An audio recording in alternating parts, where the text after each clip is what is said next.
মনের জায়গা থেকে আহ্বান জানাবো, যেই দলেরই হোক না কেন, যেই মত ধর্ম বর্ণেরই হোক না কেন, কেউ যেন এই বরগুনায় অন্যায় করে আর পার না পেয়ে যায়।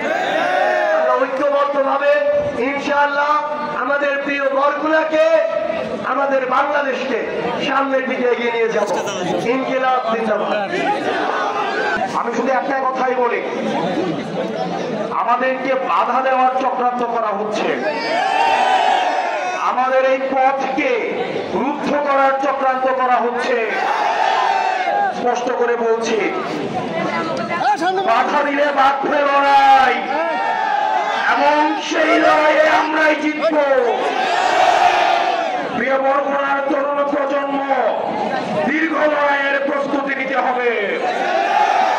চাঁদাবাজরা ষড়যন্ত্র শুরু করেছে, তাদের বিরুদ্ধে দীর্ঘ লড়াইয়ের আমাদের প্রস্তুতি নিতে হবে এবং আমাদের লড়াই শেষ হবে সংসদে গিয়ে।